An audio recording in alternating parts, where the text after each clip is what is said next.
تو السلام علیکم دوستو، میں ہوں ریحان رضا اور آپ دیکھ رہے ہیں اسلامی ریختہ۔ میں آپ کا خیر مقدم کرتا ہوں۔ آج ہم جانیں گے کہ کربلا کی جنگ آخر کیسے شروع ہوئی، وہ کون سے حالات تھے جنہوں نے اسلام کی تاریخ کے سب سے دردناک جنگ کو جنم دیا۔ آئیے شروع کرتے ہیں۔ دوستو، یہ واقعہ 61 ہجری کا ہے، جب امیر معاویہ کی وفات کے بعد ان کے بیٹے یزید کو خلیفہ بنایا گیا۔ یزید چاہتا تھا کہ سبھی مسلمان اس کی بیعت کریں، لیکن امام حسین ابن علی نے اس کی بیعت کرنے سے انکار کر دیا، کیونکہ ان کا ماننا تھا کہ حکومت انصاف، دین اور سچائی کے اصولوں پر چلنا چاہیے۔ امام حسین علیہ السلام نے کسی بغاوت یا سطح کے لالچ میں بیعت سے انکار نہیں کیا تھا، بلکہ وہ امت کو یہ بتانا چاہتے تھے کہ غلط راستے پہ چلنے والے حاکم کا سمرتھن نہیں کیا جا سکتا۔ اسی دوران عراق کے شہر کوفہ کے ہزاروں لوگوں نے امام حسین کو خط لکھے۔ انہوں نے کہا کہ ہم آپ کے ساتھ ہیں اور آپ کو اپنا رہنما بنانا چاہتے ہیں۔ ان خطوں کو دیکھ کر امام حسین نے اپنے چچیرے بھائی مسلم ابن عقیل کو کوفہ بھیجا تاکہ وہاں کے حالات کا جائزہ لیا جا سکے۔ شروعات میں کوفہ کے لوگوں نے مسلم بن عقیل کا ساتھ دیا، لیکن جب یزید کے گورنر عبید اللہ ابن زیاد نے لوگوں کو ڈرایا اور دھمکایا تو ادھکتر لوگ پیچھے ہٹ گئے۔ آخرکار مسلم بن عقیل شہید کر دیے گئے۔ ادھر امام حسین اپنے پریوار اور ساتھیوں کے ساتھ مکہ سے کافی کوفہ کی اور روانہ ہو چکے تھے۔ راستے میں انہیں مسلم بن عقیل کی شہادت کی خبر ملی، لیکن انہوں نے اپنا سفر جاری رکھا۔ جب امام حسین کا قافلہ کربلا پہنچا تو یزید کی فوج نے انہیں وہیں روک لیا۔ یہ 2 محرم 61 ہجری کا دن تھا۔ امام حسین کے ساتھ ان کے اہل بیت، بچے، مہلائیں اور کچھ وفادار ساتھی تھے۔ کچھ دنوں بعد دشمن کی فوج اور بڑھا دی گئی۔ پھر 7 محرم کو ایک ایسا فیصلہ لیا گیا جس نے حالات کو اور بھی دردناک بنا دیا۔ امام حسین اور ان کے ساتھیوں پر فرات ندی کا پانی بند کر دیا گیا۔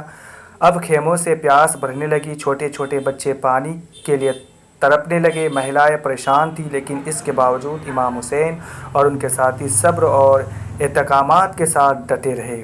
9 محرم کی شام کو دشمن کی فوج نے جنگ شروع کرنے کا ارادہ کیا۔ امام حسین نے ایک رات کی مہلت مانگی تاکہ وہ اور اس کے ساتھی عبادت کر سکے، قرآن کی تلاوت کر سکے اور اللہ سے دعا کر سکے۔ پھر 10 محرم یعنی عاشوراء کی صبح ہوئی۔ امام حسین نے اپنے ساتھیوں کو اکٹھا کیا اور انہیں بتایا کہ دشمن صرف مجھے چاہتا ہے، جو جانا چاہے چلا جائے۔ لیکن ان کے وفادار ساتھیوں نے ایک آواز میں کہا کہ ہم آپ کو چھوڑ کر نہیں جائیں گے۔ اس کے بعد جنگ کی شروعات ہوئی۔ پہلے دنوں طرف سے تقریریں ہوئی، نصیحت کی گئی، لیکن جب دشمن نہیں مانا تو لڑائی شروع ہو گئی۔ امام حسین کے ساتھی ایک ایک کر کے میدان میں اترے اور بہادری کی مثال قائم کی۔ سنکھیا میں بہت کم ہونے کے باوجود انہوں نے حق اور انصاف کے لیے اپنی جانیں قربان کر دی۔ آخرکار عاشوراء کے دن امام حسین علیہ السلام اور ان کے ساتھیوں کو شہید کر دیا گیا، لیکن ان کی قربانی نے دنیا کو یہ پیغام دیا کہ حق کے لیے کھڑا ہونا اور ظلم کے سامنے جھکنا نہیں، یہ اصلی کامیابی ہے۔ دوستو، پوری رات امام حسین علیہ السلام اور ان کے ساتھی عبادت، دعا اور قرآن کی تلاوت میں مشغول رہے۔ کسی نے تہجد پڑھی، کسی نے استغفار کیا اور کسی نے اپنے رب سے ملاقات کی تیاری کی۔ جب فجر کا وقت ہوا تو امام حسین علیہ السلام نے اپنے ساتھیوں کے ساتھ نماز ادا کی۔ نماز کے بعد آپ نے اپنے ساتھیوں کو ایک خطبہ دیا اور فرمایا، صبر کرو، کیونکہ موت مومن کے لیے ایک پول ہے جو اسے دنیا کی تکلیفوں سے نکال کر جنت کی نعمتوں تک پہنچا دیتی ہے۔ اس کے بعد امام حسین علیہ السلام نے اپنے بیٹے سے لشکر کی وسطیت کیا۔ کل ملا کر بہت کم لوگ تھے، جبکہ دوسری طرف ہزاروں سینک موجود تھے۔ پھر امام حسین علیہ السلام اپنے گھوڑے پر سوار ہو کر دشمن کی فوج کے سامنے گئے اور انہیں اللہ کا واسطہ دے کر سمجھایا۔ آپ نے فرمایا، اے لوگو، سوچو میں کون ہوں؟ کیا میں تمہارے نبی صلی اللہ علیہ وسلم کا نواسہ نہیں ہوں؟ کیا میرے والد علی نہیں ہے؟ کیا میری والدہ فاطمہ زہرا نہیں ہے؟ لیکن ستار کی محبت اور دنیا کی لالچ نے بہت سے لوگوں کے دلوں کو سخت کر دیا تھا۔ اسی دوران دشمن کی فوج کے ایک بڑے سردار حور ابن یزید التمیمی کے دل میں پچھتاوا پیدا ہوا۔ انہوں نے سوچا کہ وہ کس کے خلاف کھڑے ہیں، تو حور کانپتے ہوئے امام حسین علیہ السلام کے پاس آئے اور کہا، کیا میری توبہ قبول ہوگی؟ امام حسین علیہ السلام نے فرمایا، ہاں، اللہ تمہاری توبہ قبول کرے گا۔ حور نے ترنت اپنا پکش بدل لیا اور حق کا ساتھ چن لیا۔ اس کے بعد جنگ کی شروعات ہوئی۔ سب سے پہلے امام حسین علیہ السلام کے ساتھی میدان میں اترے۔ ہر ساتھی نے بہادری اور وفاداری کی ایسی مثال پیش کی جسے اتہاس کبھی نہیں بھول سکتا۔